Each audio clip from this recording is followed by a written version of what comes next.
नमस्कार. मल्हार टीव्हीच्या सकाळच्या बातमीपत्रामध्ये आपलं स्वागत. गुंतवणुकीवर जास्त परतावा देण्याचे प्रलोभन दाखवून सर्वसामान्यांची कोट्यावधी रुपयांची फसवणूक झाल्याप्रकरणी आमदार प्रशांत ठाकूर यांनी विधिमंडळात ठेवीदारांचा आवाज बुलंद केला. त्यावर ठेवीदारांचे पैसे परत मिळण्याचे आश्वासन राज्याचे गृह आणि उपमुख्यमंत्री देवेंद्र फडणवीस यांनी नागपूर येथे हिवाळी अधिवेशनात दिले. त्यामुळे ठेवीदारांना मोठा दिलासा मिळाला आहे.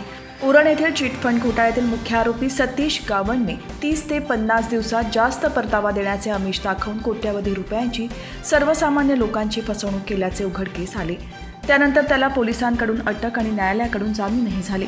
त्यानंतर त्याच्याकडून ठेवीदारांना त्यांच्या गुंतवणुकीचा परतावा मिळाला नाही. जामिनावर असताना सतीश गावंड याने पलायन केले. तो फरार झाला. त्यानंतर मध्य प्रदेशमधून त्याला जेरबंद करण्यात आले. त्या अनुषंगाने आमदार प्रशांत ठाकूर यांनी विधिमंडळात प्रश्न उपस्थित करत सर्व ठेवीदारांच्या पैशाचा परतावा करण्याची आग्रही मागणी केली.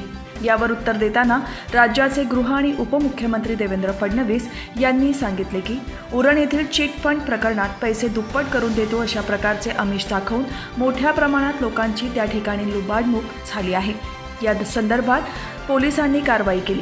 या प्रकरणातील मुख्य आरोपी सतीश गावंडला सत्र न्यायालयाने जामीन दिला होता, पण त्या जामिनाविरुद्ध अपील करून तो जामीन रद्द करत त्याला पुन्हा अटक करण्यात आलेली आहे.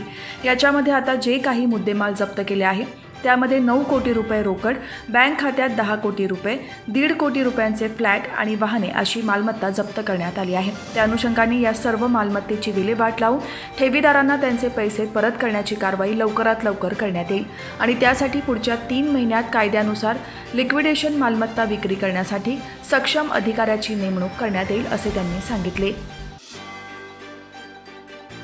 नवी मुंबई पोलीस आयुक्तालय क्षेत्रातून 8 अल्पवयीन मुले बेपत्ता झाल्याच्या बातम्या आल्याने नागरिकांमध्ये भीतीचे वातावरण पसरले होते. या संवेदनशील विषयासंदर्भात वास्तविकता जाणून घेण्यासाठी माजी खासदार डॉक्टर संजीव नाईक आणि भाजपचे नवी मुंबई जिल्हाध्यक्ष संदीप नाईक यांनी पोलीस आयुक्त मिलिंद भारंबे यांची तातडीने भेट घेतली. एकाच दिवशी 8 मुलांच्या अपहरणामुळे नवी मुंबईतील पालक, शिक्षक आणि शाळांमध्ये प्रचंड भीतीचे वातावरण निर्माण झाले होते. पोलीस आयुक्तालय क्षेत्रातील पनवेल, कळंबोली, उलवे, कोपरखैरणे, रबाळे या ठिकाणातील मुले बेपत्ता झाल्याच्या तक्रारी नोंदवण्यात आल्या होत्या. मुलांना पळवणारी टोळी सक्रिय झाली आहे का? काहीतरी चुकीच्या गोष्टींसाठी मुलांचा वापर करण्यासाठी त्यांचे अपहरण करण्याचे प्रकार घडवून आणले जात आहेत का? अशा प्रकारच्या चर्चा सुरू झाल्या होत्या. याच प्रश्नांसंदर्भात आणि या घटनांविषयी झालेल्या चर्चेवेळी पोलीस आयुक्त मिलिंद भारंबे यांनी त्या 8 मुलांचा शोध लागला असून त्यापैकी 7 जण पुन्हा घरी परतले आहेत, तर एक मुलगा त्यांच्या मूळ गावी असून तोही लवकर घरी परतणार आहे अशी माहिती दिली. यापैकी कोणत्याच मुलाचे अपहरण झाले नसून अन्य किरकोळ अशा विविध कारणांनी ही मुले घराबाहेर पडली होती. या प्रकरणी प्रतिक्रिया देताना माजी खासदार डॉक्टर संजीव नाईक आणि जिल्हाध्यक्ष संदीप नाईक यांनी घाबरून न जाण्याचे आवाहन पालक, शिक्षक आणि शाळांना केले आहे. तसेच सोशल मीडियावरील अफवांवर विश्वास ठेवू नये असे आवाहन करून या प्रकरणी पोलिसांनी तत्परतेने तपास करून वस्तुस्थिती समोर आणली आहे.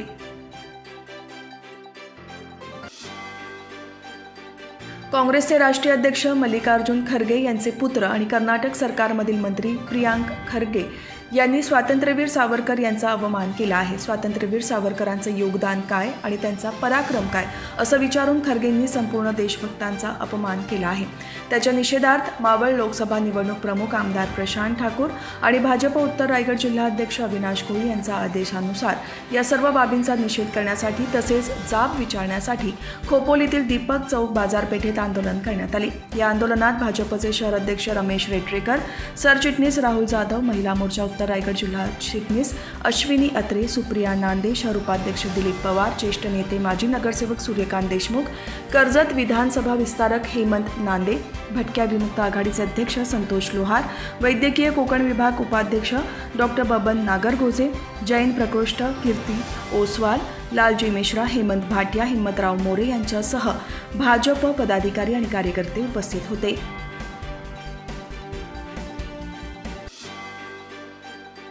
उरण तालुक्यात ट्रान्सफॉर्मरमधील ऑइलची चोरीबरोबर ट्रान्सफॉर्मरच्या चोरीत सर्रासपणे वाढ होत आहे. अशा चोरीच्या घटनांचा पर्दाफाश करण्यास महावितरण कंपनीचे अभियंता तसेच पोलीस यंत्रणेला अपयश येत असल्याने आश्चर्य व्यक्त केले जात आहे. त्यातच भेंडखळ ते करंजा खाडी किनाऱ्यावरील कोस्टल रोडजवळील ट्रान्सफॉर्मरमधील साहित्य चोरीस जाऊन फक्त सांगाडा पडल्याचे चित्र पाहावयास मिळत आहे.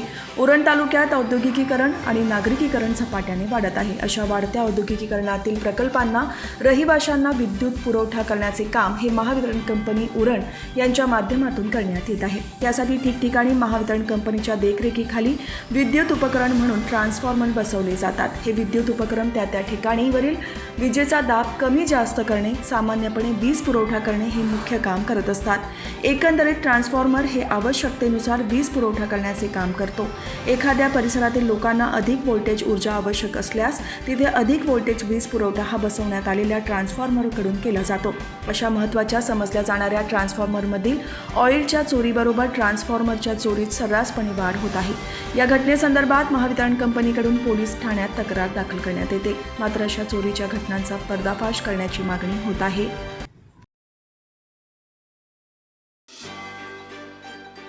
पंतप्रधान नरेंद्र मोदी यांच्या कार्यकर्तृत्वाने प्रभावित होऊन कोटाळी, देशमुख मोहल्ला आणि कुसगावमधील असंख्य मुस्लिम बांधव आणि महिला भगिनींनी महाड येथे भाजपात जाहीर प्रवेश केला. यावेळी जिल्हा सरचिटणीस बिपिन महामुंडकर यांनी त्यांचे पक्षात स्वागत करून त्यांना पदाच्या जबाबदाऱ्या दिल्या. पासमंदा मंच या भाजपच्या संघटनेचे अशरफ शेख हुसेन काझी आणि बशीर चौगुले यांच्या विशेष प्रयत्नातून महाड शहरातील कोटाळी, देशमुख मोहल्ला येथील इक्बाल शाह, फरहान माटवणकर, दानिश चिलवान, मुस्कान गणतारे, फाजिला काझी, सुगरा काझी, अंजुमन ठोकले, हुसेन काझी, कुद्दूस पानसारी, नाझिया पठाण, सोफिया सिद्दीकी, रुखसेल सिद्दीकी, अंजुमन पठाण यांच्यासह अनेकांनी भारतीय जनता पार्टीमध्ये प्रवेश केला. यावेळी बिपिन महामुंडकर यांनी पक्षात स्वागत करताना पंतप्रधान नरेंद्र मोदी आणि देवेंद्र फडणवीस यांच्या कार्यक्षम नेतृत्वावर आता मुस्लिम आणि अल्पसंख्याक यांचा विश्वास निर्माण झाला आहे असे सांगितले.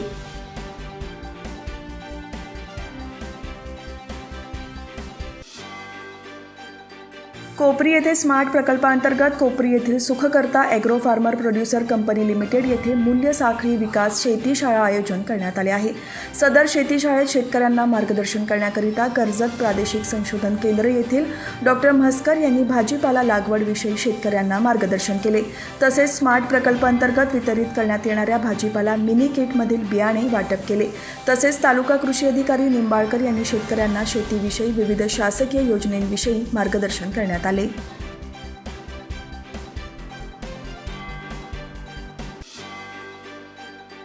उरण नगर परिषदेचे मुख्याधिकारी राहुल इंगळे यांची मुदतपूर्वच बदली झाली असून त्यांच्या जागी ठाणे महानगरपालिकेचे सहाय्यक आयुक्त समीर जाधव यांची नियुक्ती करण्यात आली आहे. राहुल इंगळे यांची वर्षभरापूर्वीच उरण मुख्याधिकारीपदी नियुक्ती करण्यात आली होती. त्यांच्या मनमिळावू, मितभाषी, पारदर्शक कारभारामुळे कामगार आणि जनमानसात त्यांनी चांगली छाप पाडली. नुकतीच राहुल इंगळे यांचा पदमुक्त आणि समीर जाधव यांचा पदभार स्वीकारण्याचा कार्यक्रम सोहळा पार पडला. यावेळी कनिष्ठ अभियंता झुंबर माने, आरोग्य निरीक्षक हरेश तेजी यांच्यासह कर्मचारी उपस्थित होते.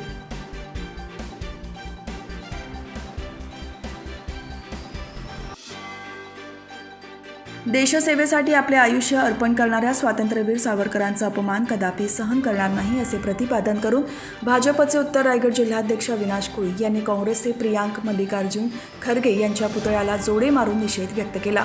तसेच उद्धव ठाकरे या अपमानजनक वक्तव्याचा निषेध करत काँग्रेसला जाब विचारणार का? ज्या पद्धतीने भाजप रस्त्यावर उतरून आंदोलन करून काँग्रेसचा निषेध करणार आहेत त्या पद्धतीने उद्धव बाळासाहेब ठाकरे आणि त्यांचा पक्ष काँग्रेसला रस्त्यावर उतरून विरोध करणार का असा प्रश्न उपस्थित केला.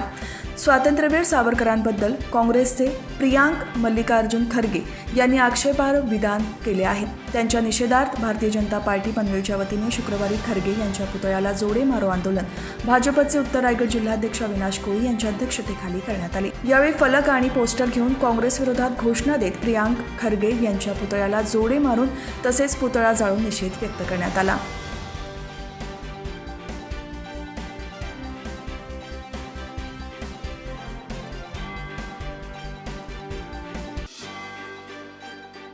श्री रामशेठ ठाकूर सामाजिक विकास मंडळ पुरस्कृत अखिल भारतीय मराठी नाट्य परिषद पनवेल शाखा आणि चांगुकाना ठाकूर महाविद्यालयाच्या संयुक्त विद्यमाने दरवर्षीप्रमाणे यंदाही आयोजित करण्यात आलेल्या राज्यस्तरीय अट्टल करंडक एकांकिका स्पर्धेच्या महाअंतिम फेरीला शुक्रवारी पनवेलमध्ये शानदार सुरुवात झाली.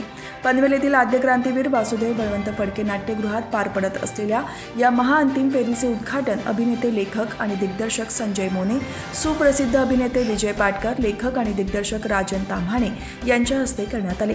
यावेळी प्रमुख मान्यवर म्हणून भाजपचे उत्तर रायगड जिल्हाध्यक्ष अविनाश कोळी, अखिल भारतीय मराठी नाट्य परिषद पनवेल शाखा उपाध्यक्ष आणि अट्टल करंडक स्पर्धा प्रमुख परेश ठाकूर, पनवेल शहर अध्यक्ष अनिल भगत, भाजपचे उत्तर रायगड जिल्हा सरचिटणीस नितीन पाटील, माजी नगराध्यक्ष संदीप पाटील, माजी नगरसेवक राजू सोनी, माजी नगरसेविका दर्शना भोईर, रुचिता लोंढे, सुप्रसिद्ध अभिनेते भरत सावले, अखिल भारतीय मराठी नाट्य परिषद पनवेल शाखा प्रमुख कार्यवाह श्यामनाथ पुंडे, सांस्कृतिक सेलचे उत्तर रायगड जिल्हाध्यक्ष अभिषेक पटवर्धन, स्मिता गांधी, गणेश जगताप, चिन्मय समेळ, प्रीतम म्हात्रे, युवा मोर्चाचे शहर अध्यक्ष सुमित झुंजारराव उपस्थित होते.